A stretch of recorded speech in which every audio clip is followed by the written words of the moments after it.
Imagine stepping back in time, nearly 2,000 years ago, to the bustling city of Pompeii.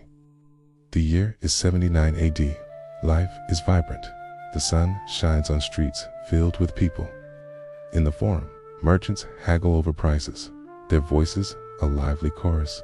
Teas, the smell of freshly baked bread, wafts from a nearby bakery, where a baker, sleeves rolled up, slides another loaf into the oven.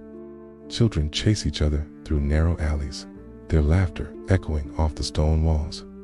It's a city humming with the ordinary rhythms of Roman life, a place of commerce, art, and community, completely unaware that it's living its final hours. This is Pompeii, a jewel of the Roman Empire, poised on the edge of eternity. Then, a tremor, a deep, guttural rumble from the earth itself. It's not the first one they felt. Earthquakes are common in this region. Most people pause for a moment, then dismiss it, returning to their daily tasks. But this one feels different, more profound, a warning from deep within the planet. The birds suddenly fall silent. Animals become restless. A sense of unease begins to creep into the city's cheerful atmosphere. High above, the majestic Mount Vesuvius, a mountain they've always seen as a gentle green giant, is starting to stir. A thin wisp of smoke, barely noticeable at first, curls from its peak. It's a subtle sign, a quiet prelude to the catastrophe that is about to unfold. Suddenly, the mountain roars to life with a deafening explosion that echoes for miles. The top of Vesuvius is blown apart. A colossal column of ash, rock, and superheated gas rockets into the sky, climbing higher and higher until it forms a terrifying shape, a monstrous, dark pine tree spreading its branches across the heavens. The historian Pliny the Younger, watching from a safe distance across the bay, would later describe this horrifying spectacle. The sun vanishes. Daylight is extinguished, replaced by an unnatural, terrifying darkness. The vibrant city of Pompeii is plunged into a premature night, a darkness lit only by the horrifying glow from the mountain's fiery mouth. The air grows thick and heavy, charged with electricity. The end has begun. The sky begins to rain. Not water, but a relentless, suffocating downpour of pumice stones and hot ash. These lightweight, porous rocks, some as large as your fist, pelt the city. They pile up with terrifying speed, blanketing streets, courtyards, and rooftops. The sheer weight is immense. Wooden roofs, designed for rain, not rock, begin to groan and splinter. Then, they collapse, crashing down on families huddled inside, turning their homes into tombs. Panic erupts. The orderly streets descend into chaos. People scream, blinded by the darkness and choking on the acrid air.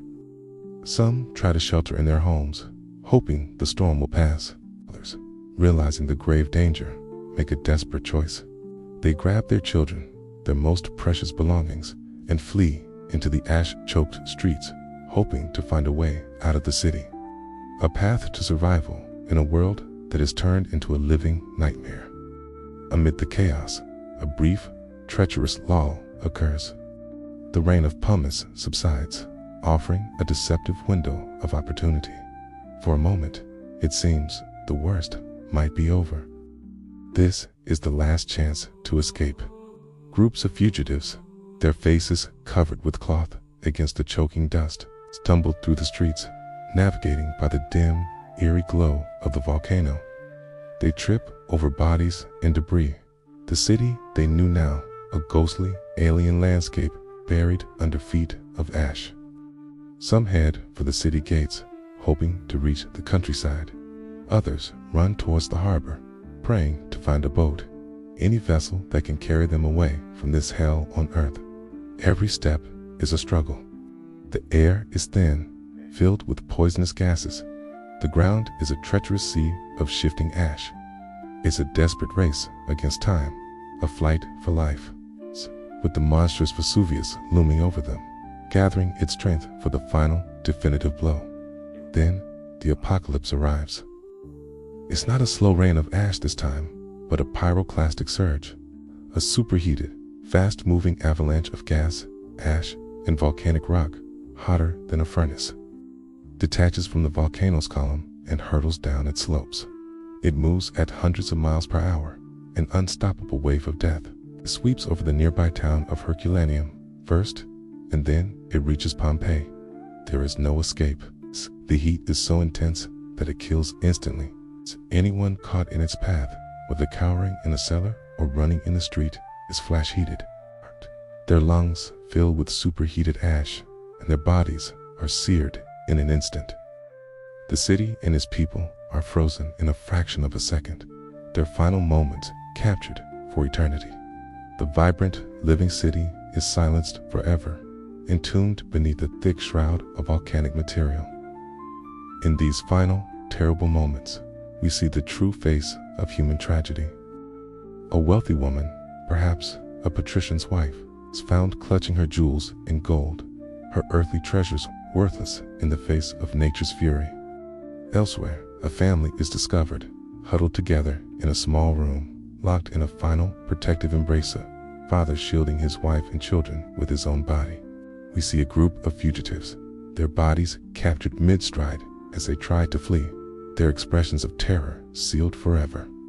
A dog, still chained to its post, is found contorted, its final moments spent struggling against its tether. Each figure tells a story, a heartbreaking snapshot of a life cut short. These are not just artifacts. They are people, captured at the precise moment the world ended, their last breath, their last thought, their last act of love or desperation immortalized. For nearly 1,700 years, Pompeii lay silent and forgotten, buried under more than 20 feet of hardened ash and pumice. The world moved on. Empires rose and fell. But beneath the soil, a miracle was preserved. The volcanic ash that destroyed the city also acted as a perfect preservative, protecting it from air, moisture, and the passage of time. Funny, when archaeologists began to systematically excavate the site in the 18th and 19th centuries, they weren't just digging up ruins. They were uncovering a complete Roman city, frozen in time. They found homes with furniture intact, murals still vibrant on the walls, and loaves of bread, hard as stone, still in the ovens. It was an unprecedented window into the past, a ghost city whispering its secrets to the modern world. One of the most ingenious and moving discoveries was made by an archaeologist named Giuseppe Fiorelli. As excavators cleared away the hardened ash, they found strange voids, hollow spaces in the layers of volcanic debris.